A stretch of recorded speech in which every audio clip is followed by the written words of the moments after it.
Thank you, Dean Waterman, for that amazing introduction. I understand, Dean Waterman, that selecting me to give this address was actually one of your last official acts as Dean, and I can only hope that that was merely coincidental. First of all, this is nuts. I hope that one of you gets to do this one day so you know just how nuts it is for me to be standing up here. I remember so vividly sitting where you're sitting right now. More vividly, I remember the mullet and the acid wash jeans I was wearing at the time. You can laugh, but they were every bit as cool then as the lumberjack beards you're wearing are today. I also remember feeling that weird mix of excitement, hope, uncertainty, and fear. Wondering where life was going to take me, worried about the world that I was entering, worried about living up to the expectations that graduating from some place like this carries with it. Well, I've got news for you. Those feelings never really end. They just change shape. So let's put them on hold just for the next few minutes and just be here. It is so hard to get here.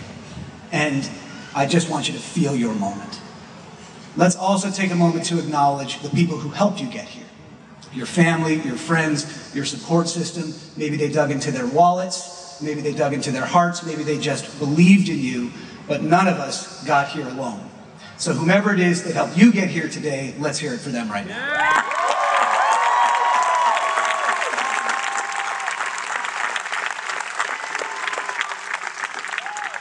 I'm lucky enough to have my support system here, so give me 10 seconds just to acknowledge my parents, my brother, my beautiful wife who I met here at UCLA, and my two boys who I greatly hope will one day earn the 6.2 GPA that is now required to actually become Bruins themselves.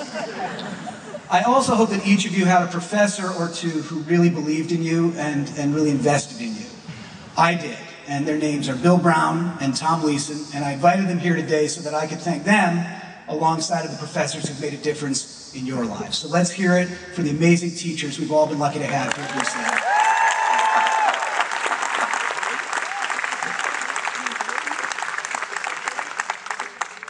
And last but most, let's hear it for you, the class of 2015.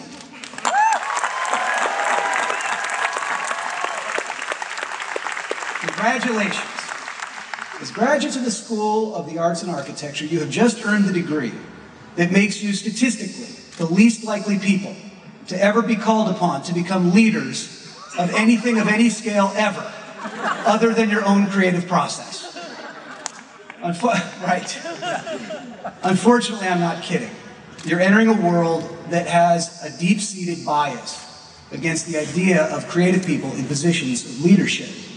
Do you know how many Fortune 500 company CEOs there are that went to art school? 0. In fact, there are more Fortune 500 company CEOs with no degree than an art degree.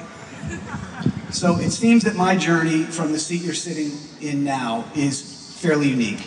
And when I was asked to share whatever wisdom I've gathered along my journey with you today, it got me thinking quickly about why it is that so few creative people are ever called upon to lead things. And more importantly, what your generation can do to go out there and change that. Because I firmly believe the world needs more creative people leading it.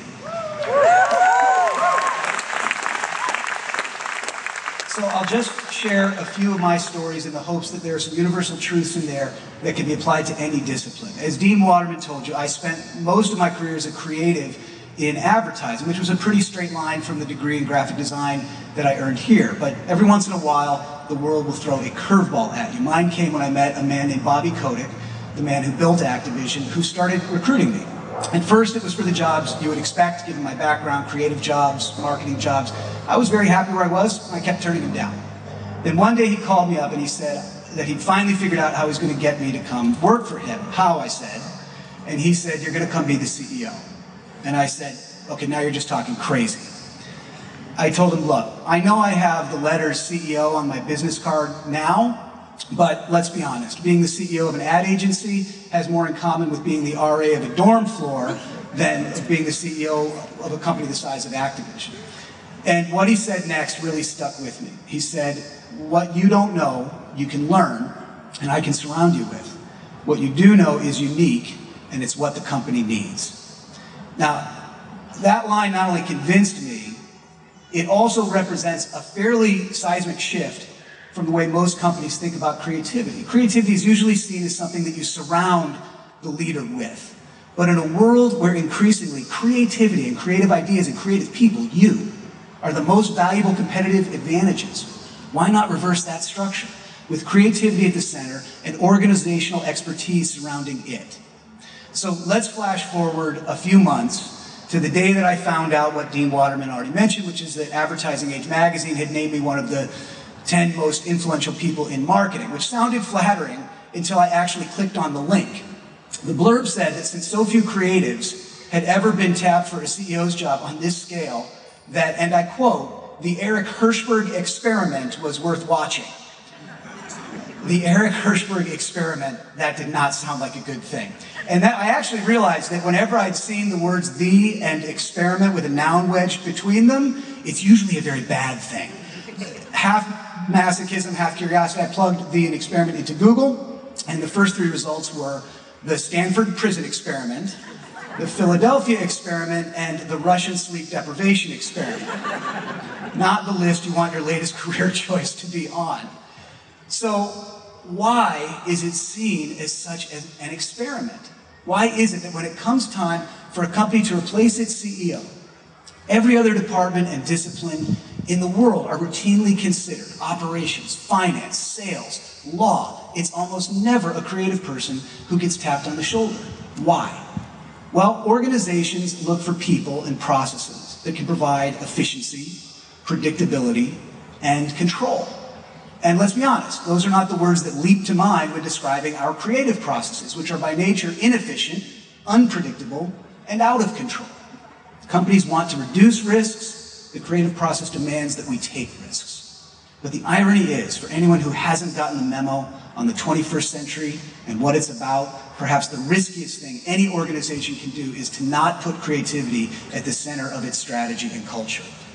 When I got to Activision, it was already a very well-run company filled with smart, capable people, but I was brought there with the mission of making that culture more creative.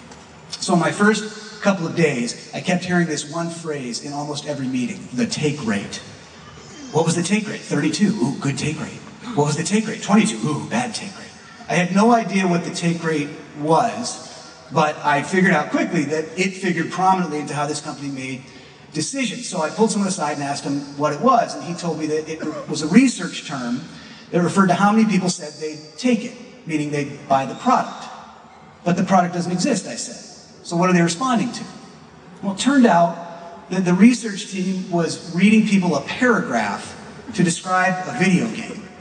Now, if you play, you know that games are highly visual, highly immersive, interactive experiences that take place in an imaginary world and can take hundreds of hours to fully experience. I looked at them and I said, I don't know much, but I do know that we're not doing this anymore. It was my first sort of CEO-y decision. Now, don't get me wrong, I'm not anti-research. These games are expensive to make, and before one gets funded, there's rightfully a lot of scrutiny. But research should be used to feed our guts, not to replace our guts. So at my first big green light meeting, one of the top finance people in the company looks up from the materials and asks, what was the take rate? And every head at the table turns to look at me. And I said, well, we didn't do that research this time. And he said, oh, okay, what research did we do? And I said, well, we did a study at the University of my eyeballs, and the results were conclusive. And everybody laughed, but more importantly, the answer was accepted. And that phrase, the University of my eyeballs, caught on within the company. People appropriated it, and it became an accepted, legitimate way to make decisions. When it comes to creative matters, I would argue it's perhaps the most accurate way to make big decisions. Sometimes all the research in the world will not bring you a conclusive answer. And someone's got to put their ass on the line for an idea they believe in. And that's something that creative people are very used to doing. We've all been doing it for most of our lives. And great things can happen when you do. But you can be sure of this: nothing great is ever going to happen if you don't. We live in a world where avoiding the blame for success is as, if not more, rewarded than getting the credit. I reversed that, sorry. Let me back up. We live in a world where avoiding the blame for failure, there it is is as if not more rewarded than getting the credit for success. Don't go out there and avoid blame for a living. Go out there and put your asses on the line for the ideas you believe in. You won't always be right, and there will be consequences when you're wrong. But if you're not willing to provide an organization with the courage it needs to do bold things, trust me, there will be people lining up who will happily provide that organization with the fear it needs to not do bold things. You're going to leave here, and you're going to start a creative career. And as soon as you do, you'll see. There will be a department, sometimes an entire industry, whose job it is to handle you, to manage you, to coddle you. They're going to call you things like the creatives, or the developers, or the talent. They're going to give you a creative clubhouse to go to work in, and it's great in there. They've got M&Ms in there, they've got beanbags in there, you get to wear your flip-flops in there, it's great. But it's also marginalizing. Don't take the bait. Don't put those limits on yourself. Don't hide behind your creativity. And don't spend your whole life in the creative clubhouse. Because what's happening on the other side of that wall is that all of the really big decisions, the ones that have the most impact on your ability to do something great, are being made without your voice, or most times any creative person's voice, at the table. And by the way, it's actually not enough to just be at the table. You also have to belong at the table. You need to take the time to be prepared and informed, because you'll find that arguments made purely from a place of passion are easily dismissed. But rigorous, well-informed arguments plus passion are impossible to ignore. Passionate is the least you should be. And just in case you're sitting there thinking, I didn't come here to learn to be a CEO, and I don't want to be a CEO, first of all, know that on most days I agree with you. Secondly, know that leadership comes in many shapes and sizes.